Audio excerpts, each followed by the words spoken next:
Hello and welcome to today's webinar, How Marketing Automation Can Work for You.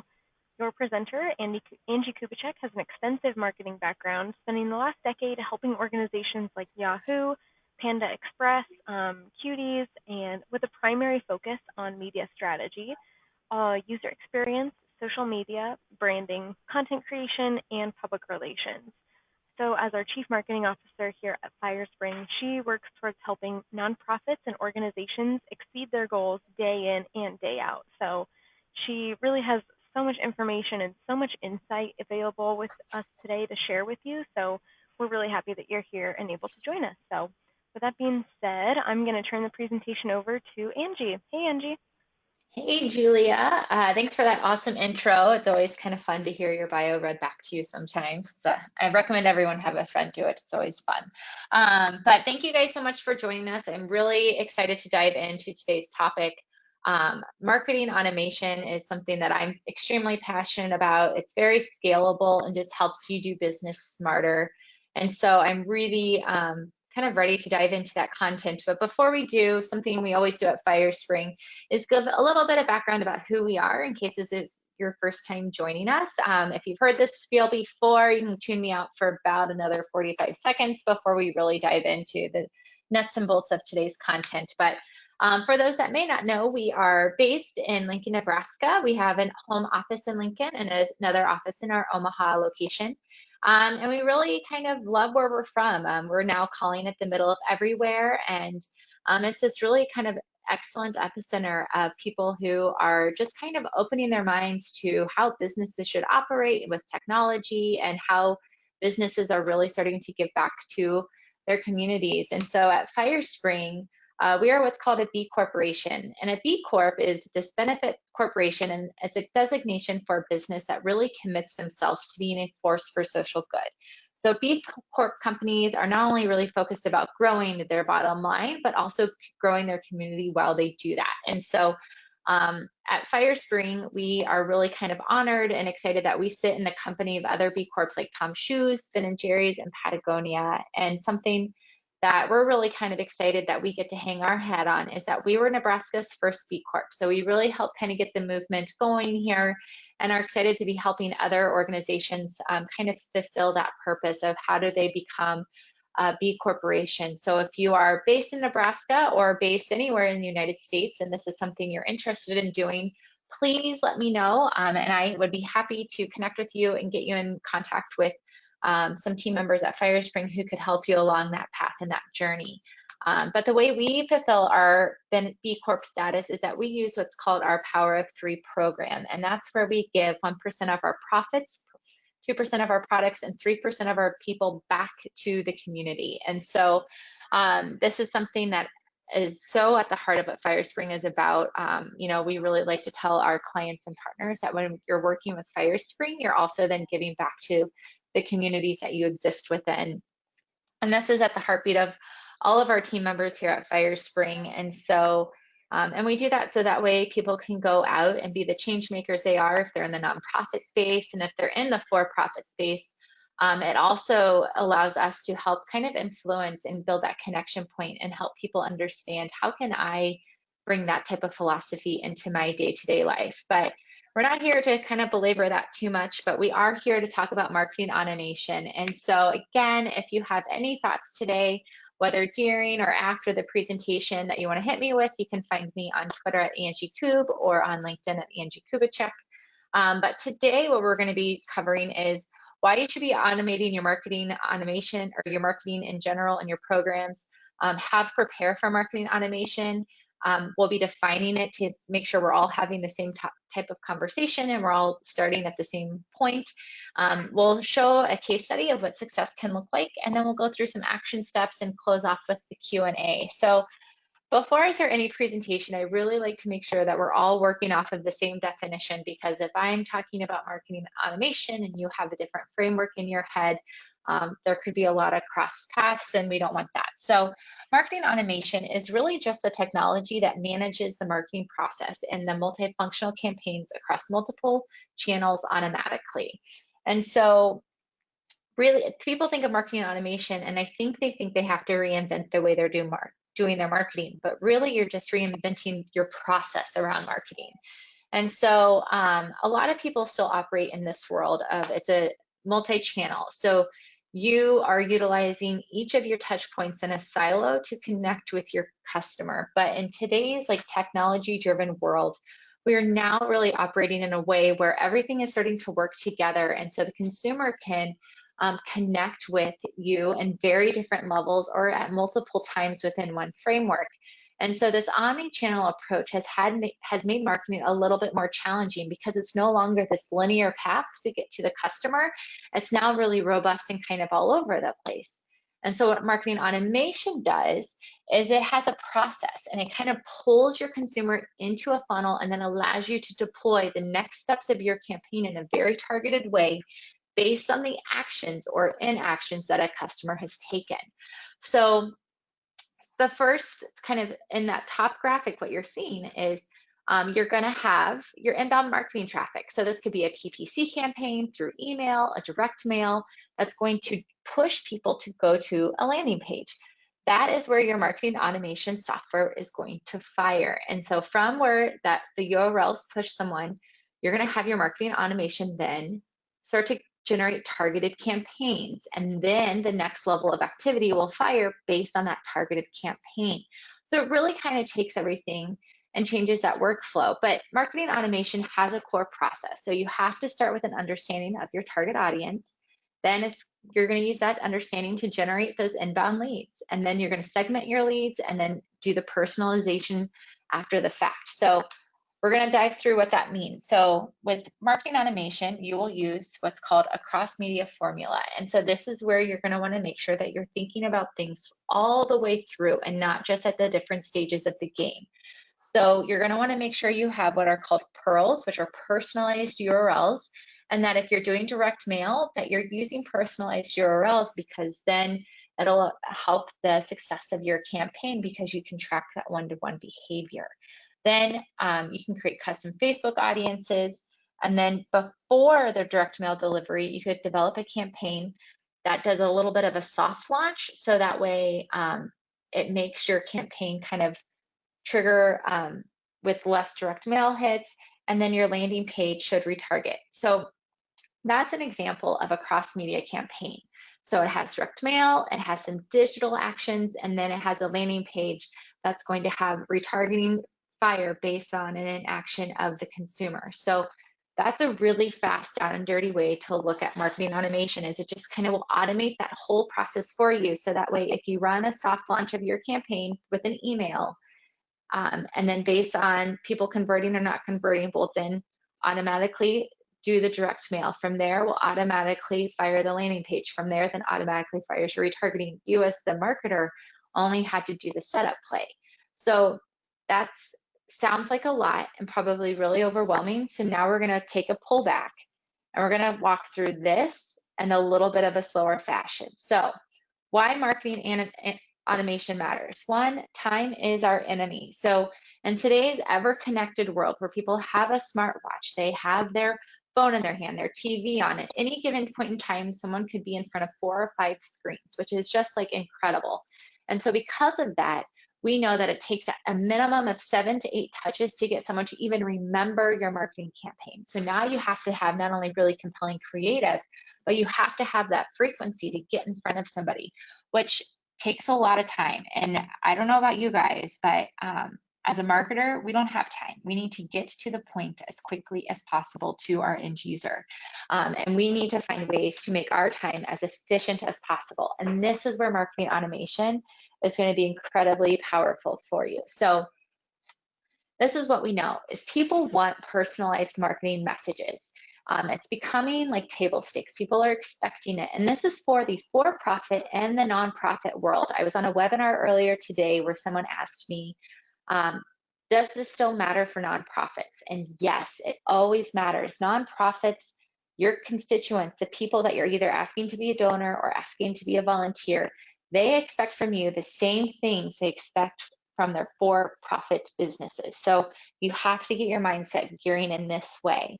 And so knowing that people want personalized messages now for you, the marketer, means even more layers to your marketing campaign, which again sounds like extremely like, oh gosh, that's now doubling my workload or tripling my workload, but it doesn't have to. So this platform of marketing automation allows you to create highly visual workflows so that way you, the marketer, are really just becoming the architect to the campaign, plugging in your variables and then letting the technology do the work for you. So this is like machine learning. It's a little AI, but it's incredibly powerful tool that can help you be able to do that personalized segmented marketing without killing yourself at the end of the day. The things that people tend to kill themselves on with this marketing automation is when they try to do all the things at once. I always like to tell people to start small and then take your learnings to grow bigger with the campaign. So think about a couple of elements. You're going to do email and direct mail and maybe some social media retargeting, right? Keep it small. Don't try to build Rome in a day. Baby step your way into building these integrated campaigns. So what's really beautiful about marketing automation is it allows you to have the ability to A/B test what you're doing. So you could create two segments. One gets creative A, one gets creative B, going to the same target audience. And based on the different call to actions or headlines or visuals you're using, you could A/B test your campaign and then use those learnings to power the next wave of what you're trying to put out in the market. Marketing and automation makes that extremely scalable and easy to use. And a lot of times there are different marketing automation providers out there. We use Mindfire a lot, but you're able to then say, okay, whichever one is winning at to a certain point, then the rest is going to default send to the winning creative set. So it's a really great way to learn quickly. The other piece that's really beautiful about marketing automation is you have incredible reporting in front of you, telling you the information you need to become the most actionable and impactful marketer you can be. So you're going to know what audiences responded to best to what creative. You're going to know their fall off points. You're going to know my direct mail got this many people to a landing page, but my landing page didn't get people to do that conversion action I was looking for. You're going to be able to see, okay, if you did an out of home, which is a billboard out on this busy intersection, you used a personalized URL on that billboard to see how many people came to your website because of that billboard. Like, you can truly track and see all of these offline and online metrics together in one space, which is like incredible. So what it boils down to is this: marketing automation is a platform that allows you to visually create highly personalized workflows.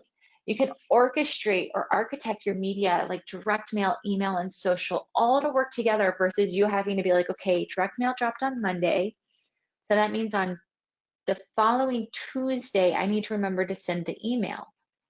And then I need to see who opened and who didn't open. So based on that, I'm gonna have to remember to send 2 emails. Like, all of that would be programmed into your marketing automation campaign, right? So now you get to drop your direct mail, go to work, check your reporting in a couple of weeks. Great, this is firing, everything's working. I noticed creative A from my social media retargeting is really smoking my creative beast for my social media retargeting. I'm going to make a change, right? That's what it empowers you to do versus you having to remember to do every step of the campaign. You are able to leverage triggers to automate drip and nurture sequences. So again, this is where you can architect and set things up to work in a way that's going to make you the most successful. So if you know someone just did the conversion you're asking for, so say they just gave you a donation or made a product purchase because of your campaign, then, okay, now I need to put them into the new customer funnel or a repeat customer drip. All of that logic can be baked in with marketing automation, which again, for you, the marketer, you just have to architect and get the plans in the upfront done. And then you kind of get to just kind of support and optimize as things go. It's a great way to capture data and develop individual contact profiles. So the biggest and one of the most important properties you can have is your landing page within your marketing, any marketing campaign you're going to do. But what's great is then based on the information you collect or the drop-off points of the collection of data can then allow you to segment your contacts into different buckets based on like how ready are they to purchase, How did they not give you 2 form fields because they didn't feel ready to do that yet? And you can kind of put them into different type of like next step buckets, right? And this is if you are like, oh gosh, what makes an incredible landing page? We have a webinar dedicated to that coming up in the next couple of weeks. I highly encourage you to go to firespring.com/webinars to get signed up for that. But that's where a really pivotal moment for you as the marketer is to capture that data, because we are in a permissions-based society. So making sure you get that permissions is really critical in today's market. And then again, analyzing that performance and optimizing. So instead of you trying to activate and then optimize, you're now just, and then all those little steps in between, you're now just really optimizing for the long term. But in order to do that, there is some upfront work you have to do. And this is probably the thing that I tell people is going to be the most cumbersome for you. So I'm not going to sugarcoat it. You kind of get your ducks in the row in the upfront, but then it gives you the rewards on the back end. So steps you're going to have to do is dig into your data, segment your audience, and then architect that campaign. So let's talk about digging into your data. So first question you're going to have to ask is, what data do you have about your existing customer profile? And what data do you want to use? And so based on that, you're going to think about, okay, I'm trying to really connect with somebody with their behavioral data. So like what preferences do they have? So maybe they say they only, they work during the day, so you need to create a campaign that's going to engage them in the evening. Or you want to create a campaign for people who have only done the emails or the chat bots with your website, but haven't taken any of the next steps with you guys. So maybe we want to create a campaign targeted towards that. Or maybe we want to use demographic data so we can build some lookalike audiences. So whatever it may be that you want to kind of utilize that to create your audience segments. If you don't have any data, and Mark, this is a great time to collect that data. So if you have the emails that you've already gathered, but you don't have any other real information about them, you're going to want to then send those people an email just to build up their profile. So how can you entice them to build out their profiles for you? So then you're going to decide, like, who's your priority audience? So maybe first conduct an analysis, right? It's going back to that wheel and kind of saying like, okay, what information do I have? And then you're going to do what's looking at external factors. So what are the things that are influencing this audience? So if you're targeting people to purchase from your company or give your organization a donation, think about what is the life like for that person, and what are all the things pulling on them or weighing on them or happening. Are they a mom? Are they a dad? Do they work full time? Do they have to go to the grocery store? Are they a Costco buyer, or are they getting their groceries delivered? Like, think about their life. What are the environmental factors affecting them? Like in Nebraska, the flood's a huge thing. So people either are donating to the flood victims, they're giving water. It's difficult for them to travel because the interstates are closed. Like, there's all sorts of different things happening that are affecting a person's life. And as marketers, we really need to kind of go into that psychology and understand that. And then we need to know what motivates them. So we do a webinar about, really understanding your donors and what motivates a person to give, right? Is it because they want that peer-to-peer association? Does it just make them feel good because they just have that give backbone in their body? Are they guilted into doing it? But just understanding like what's motivating them to make whatever action you're asking them to do. And when we talk about action, and I say if they're going to make a purchase, that purchase is, did they give you their information? Is that the purchase point? Is the purchase point a true purchase? Like they converted and bought something from you? Did they donate? Did they sign up to volunteer? Whatever that action is, you need to understand what motivated them to do that in their life. What are driving forces behind that action? And then you're going to do something called develop a persona. And this is where you're going to create your buckets into who a person is. So most companies, I say, they operate with about 3 to 5 personas that they try to manage to. Like, here are our core target audiences. We always give them names. So like some people, I just had a client where their persona that we developed was Jennifer. She was 35 because Jennifer is a common name for those in the 35-year-old age bucket. She's a mom with 2 kids. She is a dog owner. She typically is going to live in a suburban area. She has a 2-story house. She drives a minivan because it allows her to get to her kids' activities. So you really map that person's full life. So then when we go to market to them, we really then can understand like what are the like brands they're going to associate with, and how do we use that to build out our audience to make our marketing dollars work harder. But this will also make your campaign more effective, because then those automation triggers are really going to tailor to that person and let them kind of drive themselves to your campaign. So then you're going to architect your campaign. And to do this, you're going to want to make sure that you understand your outcomes. And you can do that by thinking about, okay, what are the things we're really looking to accomplish? And this could be like a really varied list, but then you have to set your goals. I preach this all the time. So many marketers and nonprofit directors will do things, but then they don't really know what their money did for them. And we're in a world where that is not an acceptable answer. So we need to set goals and benchmarks that we're working towards. So that way it keeps us really focused and your dollars working as hard as possible for you. And then we're going to map that user experience. So, okay, what is the start of your campaign going to be? Is it going to be a direct mailer? So for this verbal example, let's just say that we have decided that we are going to purchase a list of households within a 3/4 mile radius around our business that the household value is over 200,000, and right, we can whittle it down based on census data and based on the information we have about our current customer list, right? And then they get that direct mailer. What are they going to have? What's going to happen next? They're going to go to the landing page. Okay, what do we want them to do on that landing page?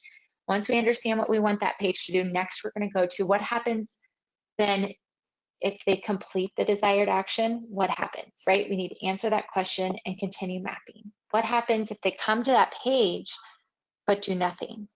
What's that trail look like? They come to that page but do some of the things, right? And you continue architecting until you've hit those 7 to 10 touch points that you need for frequency. And then you kind of close it out, right? And then you set up tracking and measurement and optimization, and you kind of work towards those goals. And so that's at a high level how you would architect a campaign for this. And so when we talk about writing that desired outcome, it's really going into the mindset of your customer and or the people you're going after. So as a prospect, I want to wow my new contact from the moment they confirm their subscription. I want to provide such great content they are excited to see an email from me. But the customer experience what we want them to have is, I want to provide such excellent service to my customers they feel obligated to share our website with their friends and family, won't hesitate to purchase again, and wouldn't consider another company, right? So they have a lot of different goals within each of those outcomes. But then from there, we can derive, okay, here are some goals. So a goal from the customer perspective, taking that little section of content, we're going to say we want them to feel obligated to share our website with their friends. Okay, so when people share their website with their friends, how are ways that they do that? Social media. All right, how many sessions to our website are coming from social media, right? That's one thing you could track. Another thing is if you have a referral program, how many people are they forwarding your email to? Another goal could be how many people become a repeat purchaser, right, from my campaign.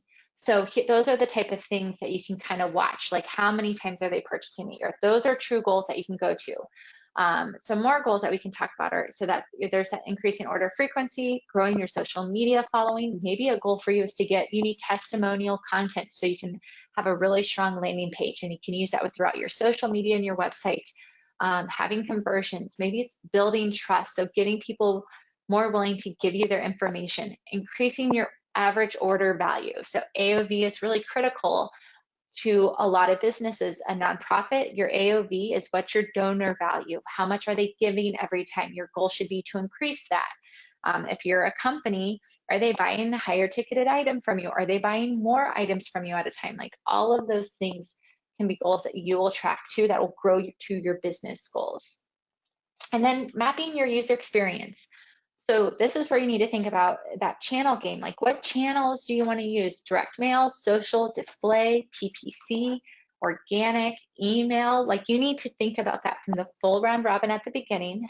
What is your campaign timing? So this is going to be different based on the user. So for your business, how often are you sending emails before your clients get annoyed? So think about what that user engagement is like.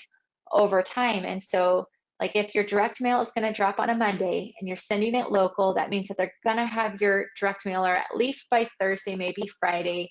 So when do you want to send that follow-up email? Probably Tuesday, right? Because Monday everyone's back at work. They're just deleting out all their spam they got over the weekend. So Tuesday is when you want to send your first email. Okay, thinking about all of those campaign timing triggers are really important. So that way you then don't over inundate your customer either or your prospect. And then again, understanding that landing experience. So here's an example of a user experience from a welcome series. This is something you could automate. So the baseline things that you can automate are the things that maybe that you are remembering to do, like, okay, someone became a customer, so we need to send a welcome email out. We need to do that every day. So that's something you can very scalably automate without like killing yourself. So you have your welcome email, fire. If they opened it, then what do you want to say to them? Did they open that? Then what's the next step? But if they didn't open, then you send them a different piece of content. So then if they didn't open that first welcome email, maybe change your subject line, right? Instead of sending them a whole new email created, they didn't even see it, just change your subject line. Did that work? Okay, great. Then you send them down their next series. If they're not opening after 2 or 3 email sends, you probably want to put them into your unengaged lead pile, right?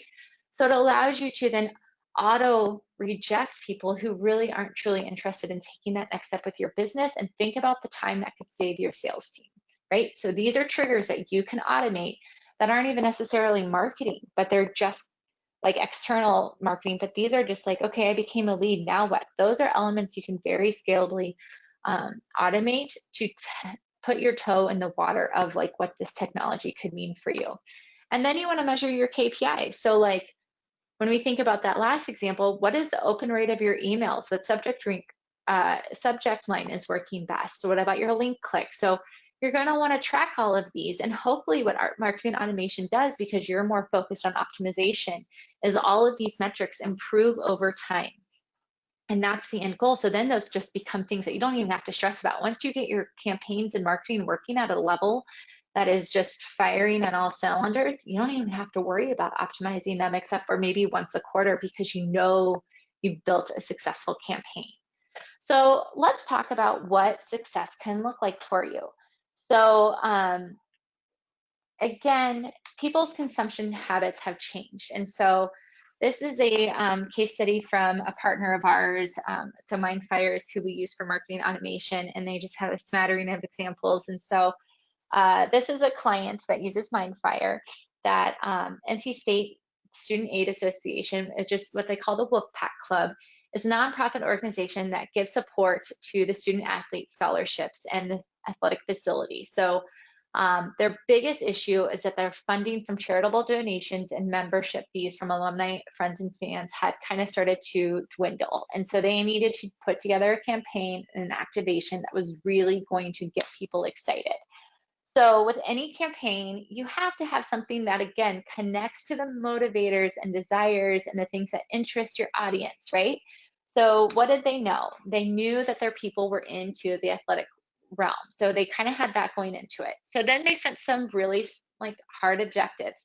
They knew they needed to increase engagement. And so how do you do that? Is by creating a personalized and relevant experience.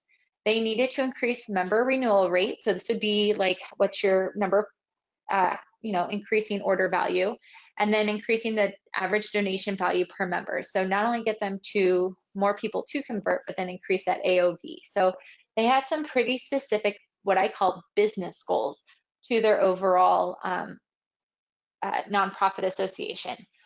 So who's their target audience? They had 13,000 members of alumni, friends, and fans of the Wolfpack Club. And they knew and leveraged what was their common core, is that all of these people were really hardcore fans of the athletic association. So they really needed to tap into that motivator to get people to feel like they were compelled to give. So their creative strategy was use signing day as the main theme of the campaign and build a relevant and emotional appeal to get people to participate and give those dollars. Because again, in a world of donor fatigue, everyone's getting hit up for money. How do you give them something that stands out to make them be like, oh my gosh, I feel like they're really talking to me?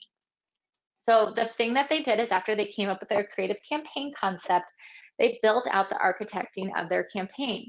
So they knew that the first step they were going to do was send an email. And that email included some best practices where it had a personalized letter, it looked like, so that handwritten part had some variable elements to it that were very tailored to the recipient. They put a video in it, and then based on someone's actions or inaction, basically they didn't give or go through the purchase funnel. They removed those that purchased out, so they didn't have to send to the people that gave, and then those that didn't give got a direct mail. If from the direct mailer they went to the microsite landing page, then great. If they didn't, then again, then a couple more emails followed. So with that, they also had social media they had a social media strategy that tied into this like signing day theme. And so they really made sure it was integrated. So the soft launch helped reduce mailing by 3,000. Think about those cost savings. 3,000 people gave just because of that first email alone. And so that saved them a ton of money. So we think about ROI of being smart and intentional with that upfront build. That is incredible. Then the direct mailer really had a clear call to action. They kept it super focused and they personalized it. So on that bottom left of that little signing day, like outside of like, Dear David, right? And maybe a couple of other things, but they really made that little card. They filled in that person's information, right? So they made it as easy as possible for David to feel connected to the campaign and to want to give, because then when he clicks through, that is what was reflected on the microsite, aka landing page. So because they already had that information from him, they were able to pre-populate it without it being creepy. Now, if they hadn't worked with David before, if David hadn't given them that information, this would be incredibly creepy. And I would say, don't do it. You are a crazy, that's like, they're going to think you are really out of bounds. But because David had been a member for 6 years, he gave them that information to use. They were really able to leverage that in their benefit for each of the people they were targeting. And all of that is variable data. So that's all things that printers can now do. And if you have more questions about printing, specifically those of you who are joining me from Nebraska or our surrounding states, this is something Firespring could help you with. So please let us know. We love variable data and running campaigns like this for people. But then they got sent from there. They would go to this like page and they would verify it was them, right? Just to make sure. And then if he verified, look at that. All of that is crazy personalized to David. And so again, gives him the option to renew. But then what was also really smart and powerful is the donation buckets. Based on how they previously gave, those buckets changed, right? So now talking about lifting that donation process was really smart. So a couple of other key things that they did within this campaign is they kept all of the checkout within the framework of the landing page. They never sent someone off to a disparate experience. It all felt like they were never leaving that experience, which builds a lot of trust with people when they're giving you that credit card or saying, yes, charge me. And then the other thing they did is they made it very shareable and actionable. So then they added social sharing to the campaign. So breaking news, 5-star recruit, you see the variable points. Then it's like, we're so excited they gave. So then when someone shares it to their social feed, it makes someone feel like they just got signed, which really tied into the overall theme of the campaign. So you might be asking like, okay, that looks like a lot, but what was the overall outcome? They raised more than $6 million and over 2,000 transactions. Like that's incredibly game changing, right? Think about you as an organization, like that's a needle mover. So let's talk about like the renewal rate. So 65% of people gave the same as previous year, but 26% in the online space gave 10% more, and then moved up to the next level was 8%. So look at these totals over here. 70% gave, 24% increased, 7% moved up to the next level. And then look at that time frame to see how many people renewed. Like 77% of their audience renewed. That's a pretty staggering success rate when we think about a campaign framework. So think about how when you think about from the start to the finish of a campaign, and you kind of let a user do their choose their own journey, and so you're mailing them the next steps based on actions or inactions they've taken, that's very, very powerful. So what does this really boil down to for you? So we really talked about why you should automate. It's scalable, will save you time, and allow you to move to really this optimization mode where you can do some A/B testing, learn about things throughout the way, and go. We talked about how to prepare for marketing automation. So really understanding what data do you have or don't you have, and then figuring out how do we get the data so we can start to do some target marketing approaches. Think about also what are things that you're doing right now that you have to remember to do and to send. How can you automate those processes to save you time? We talked about what marketing automation is. It is really just the technology and the platform that is going to allow you to power up your marketing. And we walked through the case study of what success looks like. And a couple of key pillars of that were, one, they really developed a campaign that connected to the motivators of their target audience. B, they thought about start to finish, what is their campaign going to look like, and how can they architect it to really maximize their dollars? And remember, they were able to not mail to 3,000 people because those people took action on that first email they dropped. C, they used variable data. So they personalized things to really connect to that end user. And then they measured so they could truly look back and say, this was our ROI. So really, I hope this was helpful. I hope it broke marketing automation down for you so you can kind of understand how it can work for you in a couple of different ways. It doesn't have to be overwhelming. Again, there are tools out there that do this really well. We do this for a lot of our clients through the partner tool that we use. And we help people kind of get started in a like crawl, walk, jog, run, sprint way. So that way you kind of can test your way into it by just how do we automate processes, and then how do we optimize those processes, and then let's build that campaign out for the next acquisition strategy. So before we dive into the Q&A, I just want to thank you guys so much for your time today. I know you all are very busy, so while you're going to the questions panel and submitting questions, I'm going to share a little bit more about Firespring. So at Firespring, we solve a problem, and the problem that we saw was that nonprofits and for-profits alike are really trying to do more with less, and they're all trying to do this primarily with their website. And so then people are building these websites for under $1,000, but then having to rebuild their website within like 2 years, which is like a ton of work and incredibly crazy. So at Firespring, we have really focused in on website and the website experience and landing pages, and making sure we build landing pages that are going to convert towards the goals that people are trying to achieve. And so we do this in a few different ways. But primarily for the nonprofit vertical, we do this with our proprietary software platform called the Springboard, and it is really geared to be the one-stop shop for nonprofits. For for-profits, the Springboard also works if you're a small to mid-sized business, but we also have WordPress solutions for the small to mid-sized business that are really geared towards different business goals. And then if you're somebody that's like, I have custom needs, we have a team that does that. But our thinking is that you shouldn't have to sacrifice quality because of budget. We should really track everything to the ROI. What is that return on your investment going to be because of smart changes to your framework? And so where everything's changing, and like Facebook is changing their algorithm again to bring it back to the users versus brands. Google's always changing their algorithm.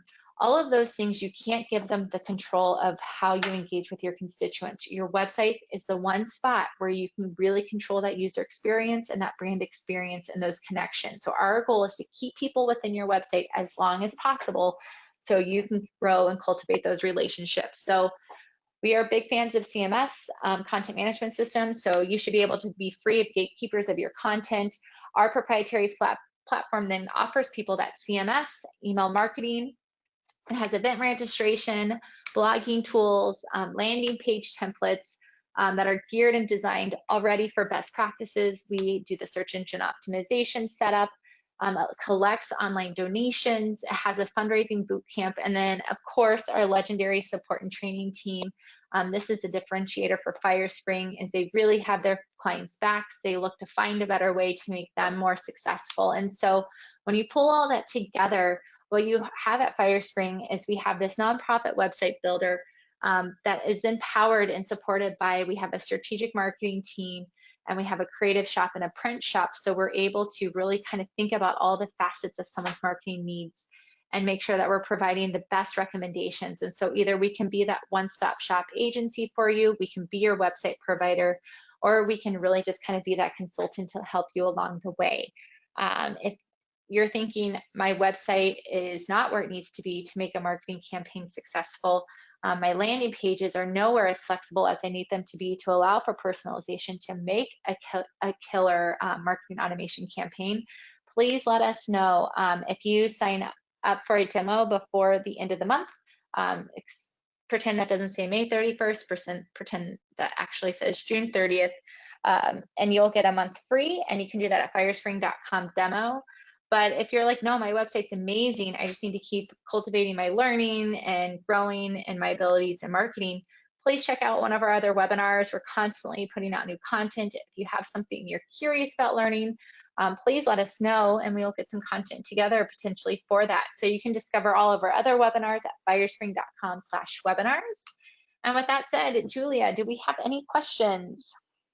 Yeah, thank you, Angie. So Lisa is curious. They're just a 3-person team for a rather large budget nonprofit. She's curious, how should they delegate to accomplish this marketing automation while maintaining their day-to-day touch points with such a small staff?